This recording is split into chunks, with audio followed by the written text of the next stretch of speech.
Not liquor. I'm sure it's water or sweat, somebody. Say it from the celebration. Liquid, not liquor. Liquid, yes. Let's go with liquid right now. Congratulations. How good does it feel, Todd?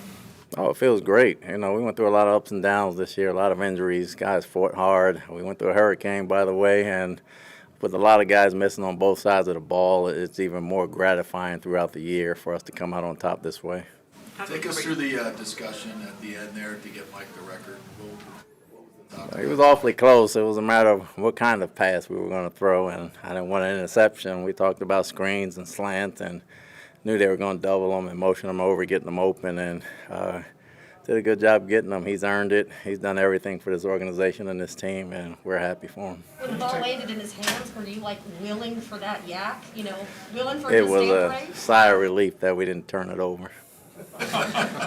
How can you talk about your defense? Only 3 points in the second half. They've done that these last 5 games. They've really stepped up after halftime. Just why they did that and then how much that helped win. They're mentally tough. You know, they nickel and dimed us in the first half, and we gave up some plays, and they were knick-knack playing us, and we got frustrated, and we kind of calmed down at halftime, and they came out and played pretty much assignment football. Can you talk about the 2 plays McMillan makes? 4th down is a shot play, and then he gets a personal foul on top of it, and then to come back and have the toe tap touchdown. You know, he's matured. Even him getting the penalty, he acknowledged it was on him. He had his fingers taped. It wasn't really a gun salute. He was pointing it forward, but I told him the refs can't see the tape on his fingers. So he came back from the penalty to get the touchdown, and I thought that was huge growth for him. Did you argue that call with the refs at all, or? Once they say you pointed a gun, you ain't going to argue it too much. I argued a lot of calls and didn't win them. What do you think about that throw from Baker? It was a hell of a throw. It was a hell of a throw. We needed it. We needed every bit of it. We knew it was going to be a tough game. Those guys fought hard. Proud of our resilience to come back and win it. Can you talk about Baker scrambling today, especially that one right coming out of halftime? It seemed to really spark the offense. It was huge. He had a couple of them. It was huge for us. We needed every bit of it. They did a good job against us in the run game, and they were shutting us down on first down. We had trouble getting going in the first half, and the defense didn't help by letting them stay on the field longer offensively. But we came out in the second half. We knew it was going to be tough when we started, and these things are never easy. They're not given. They got to be earned, and you know, it was a hard-fought win. You were down in a very important piece today in Jordan Whitehead. Can you just talk about, you know, just how that unfolded yesterday and just what that was like for your team having to regroup and get out there today and play without him? I mean, it was tough because Jordan, ever since I've been here, and the 6 years I've been here, he's never been late. He's never been in any trouble. He's a model citizen. He's the guy that helps everybody else, and it was very unfortunate for that to happen. We wish all parties involved get well fast. It was kind of reality shock for us of how some things can be taken away from you at the moment's notice, and you know, we discussed it last night in the meeting. We talked about it, and you know, when you love somebody, they're going to make a mistake, and you got to understand that, and you got to love them anyway. And you know, he would have played for us, and we were going to play for him. Have you had a chance to talk to him yet or anything? And I talked to him this morning. I'll call him when I leave here. Todd 6-1 down the stretch this year. A good stretch run last year. How much do you think this momentum is going to help you going forward? Gets us a home game, gets us in the tournament. You know, you can't win them unless you're in them. We're happy to have a home game. It doesn't matter who we play. It's going to be a tough road ahead, but we're confident that we can play good ball, and, you know, we'll be ready for whoever we play. You guys have dealt with a lot of adversity, a lot of challenges. Having overcome all that, how does that help you for the playoffs? Makes you stronger. You cannot fail or have some bad things happen to you and be successful. You got to go through that. You got to go through that part of it. It makes you mentally tough, makes you resilient, helps you grow, helps you understand the mistakes and things you got to do better. We went through a bunch of that, as most teams that make it do, but it helped us grow in the second half of the season and correct things, and they're seeing the fruits of their labor. Todd, can you talk about the pass rush coming alive in the second half and helping to rattle Spencer out? Did a better job on first down so we can pass rush. The first half, they were getting a lot of third and shorts, second and shorts, and it wasn't getting there, and the ball was coming out, and they were kind of dinking and dunking us some. In the second half, we got first down stops, and we got it manageable for third down for those guys to get after it. Mike Evans is such a team-first guy, and I know he wanted probably more than anybody to get a touchdown, for Bucky to get that touchdown, right, on that last drive. And just can you speak to just how important it was for everybody to get Mike that record at the end?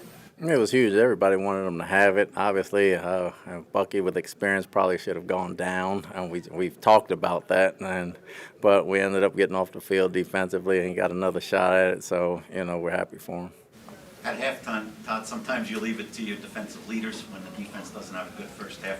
This time, did you come up with some choice words with your defense? They weren't so much choice words. They were more or less what we have to do to win and what they were doing to us and what we were going to adjust to and what we had to do. And we knew it was going to be a fight, and we understood we'd be down by 10 and we were getting the ball back, and we had to get some stops for the offense. And I thought they did a good job, obviously, with the drop punt and the turnover, holding those guys right there, getting just 3 points out of both. So they came alive in the second half, and they calmed down. That's the biggest thing. We had 3 different guys starting in the secondary with the 3 guys down, and they calmed down. They played assignment football. Todd, there was a lot of penalties in this game.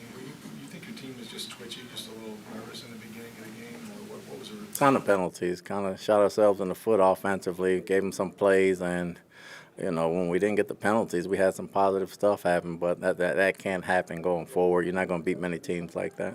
Todd, the 4th and 8 call, how much of that is having confidence in Baker in the passing game to get that? It was confidence in the offense as well as being where we were on the field, having a punt. We probably wouldn't have got too much yards out of that punt, so it was you might as well go for it on 4th and 8. We were trying to win the game. We knew we had to win to get in the playoffs, so there's no tomorrow, so we had to play. Mike Edwards, was it cramps that he suffered? Is he okay? Yeah, it was cramps. He wanted TV time. You had the punter drops the ball and then shanks one. For the defense to get a stop right there, how huge was it? That was big. That was big. It showed everybody was all in. Nobody flinched. They went out there. They played good ball. They got the ball back for the offense. And right there, I knew everybody was locked in and we had a chance. Coach, would you have a preference when it comes to when you would play next weekend? Just happy to be in. We'll play whenever they tell us. 4 consecutive division titles, 5 consecutive playoff appearances, a first for this franchise. Can you kind of go into detail of the significance about that?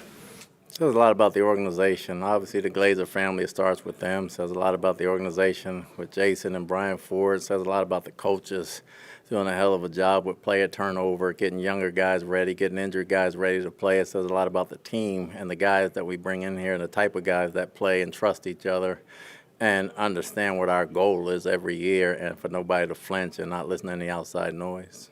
Would you match up this draft class against almost anybody this year? I mean, it's great players all over. I like our draft class. I think they play very well. I like the draft class last year. I think they played very well. So just got to keep getting better. I think longevity kind of defines the draft class, not 1 year, but they played well this year. What is it about this coaching staff that's allowed you guys to make some really important halftime adjustments, get the team refocused in second half of games to where you guys are playing really strong, when it matters most? They don't flinch, they see a lot of guys get injured, and we bring guys in off the street or we bring in backups, and they coach the guys to be ready to play and understand what they have to do. They don't shy away from their assignment. They don't make excuses, and they get the job done, and they make life easy around the building. But it's time to work. They do a hell of a job, and I would be nothing without them.